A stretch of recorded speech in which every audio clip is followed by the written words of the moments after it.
You're broke. And until you admit where you are and define where you are and quit playing it cool and trying to fool everybody about where you are, you're going to keep losing. Now we're going to get real.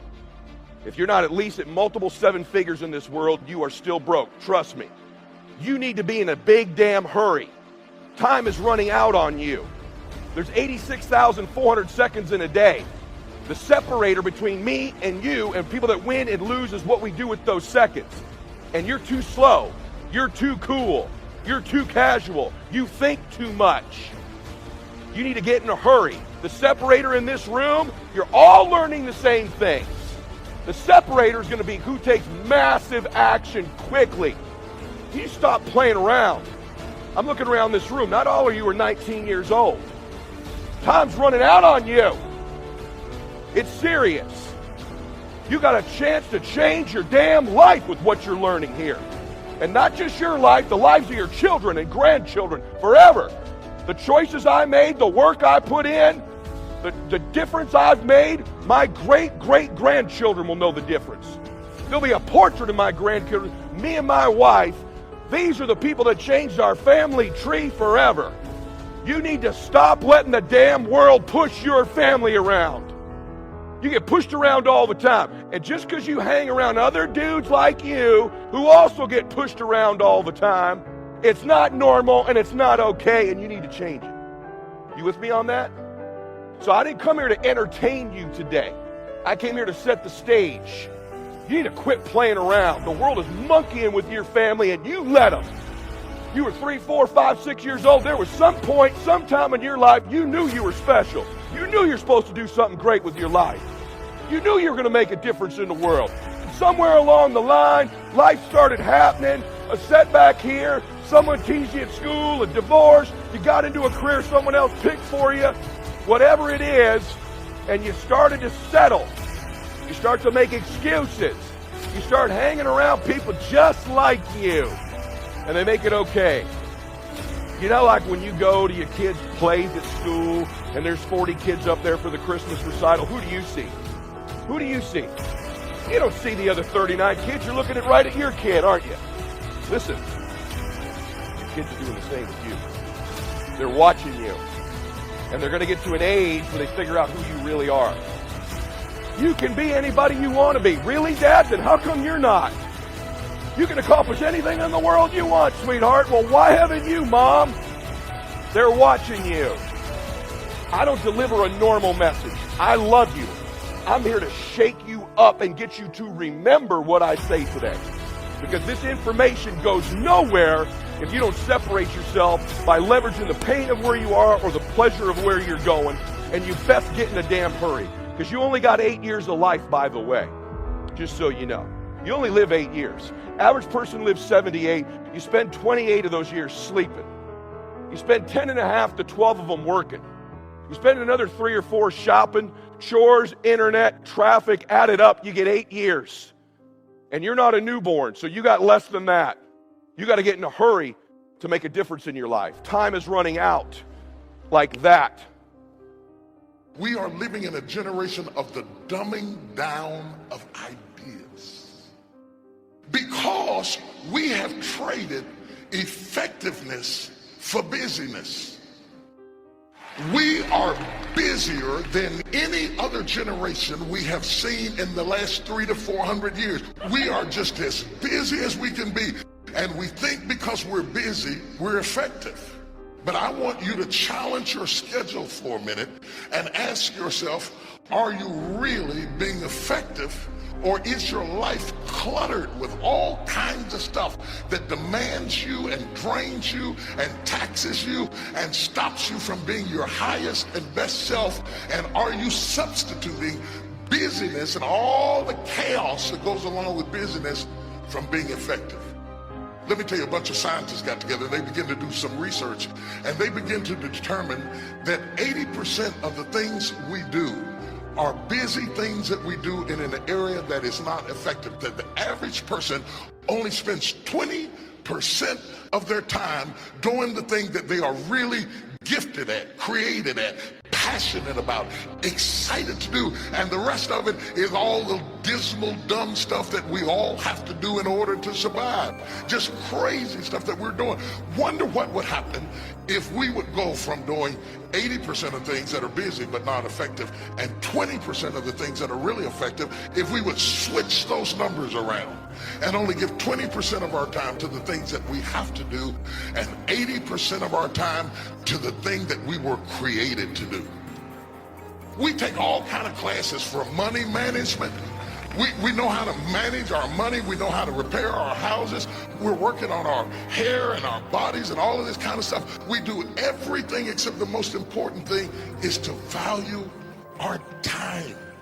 It takes time to be creative. You were meant to be creative. If you had time, you would be creative. This is a life class. That means that we have an opportunity to learn how to maximize our lives. Think of the things that you're doing that somebody else could be doing. And think of yourself as a precious commodity that you are going to reserve your energy for your highest and best use. The first thing we teach people that understand their significance, if you are doing anything that somebody else in your life could do, you are not reserving yourself for your highest and best use. You're missing your life, your purpose, your passion, your excitement, your enthusiasm. So, the key is time is precious. Now let me give you Bill Bailey's description of time. Life is not just the passing of time. Life is not just the passing of time. Life is a collection of experiences, their frequency, and their intensity.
Life is not just watching the clock tick away.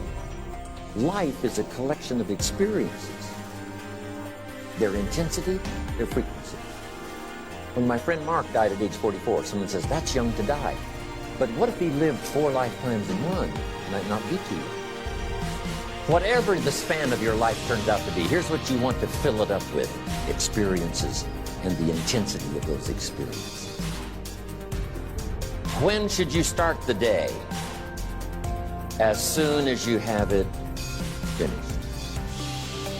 Plan the day the best you can, leaving plenty of room for improvising and surprises and all the stuff that happens during the course of the day. But if you've planned a good, productive day, now you start that day, you can't believe how much more valuable your time will be. Don't start the day until you have it finished.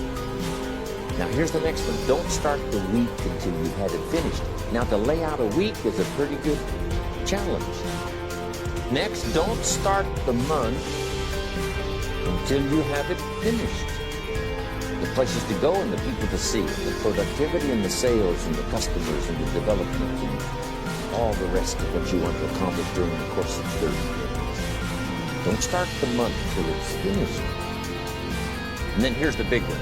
This is really challenging. Don't start the year until you have it finished. To the best of your ability. It can't be finished like minute by minute. Make sure that that's set and ready to go by the time January 1st rolls around. And it might get all upset. It might get torn up when you do a new one. You make so much progress the first 90 days that now you've multiplied it all by 2, by 3. Because that happened to me. I thought, wow, here's how, this is going to be a great year. By the time I'd finished the 3rd month, I'm rolling, I'm soaring. So many things are happening, I rebound.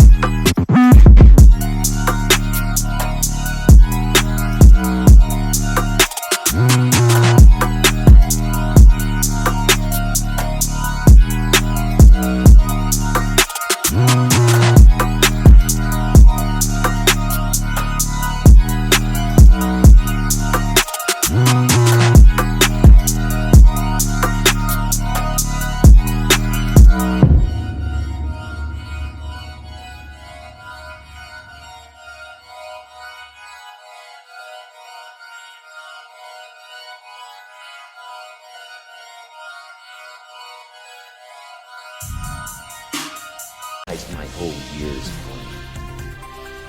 In one of my seminars, here's what I teach.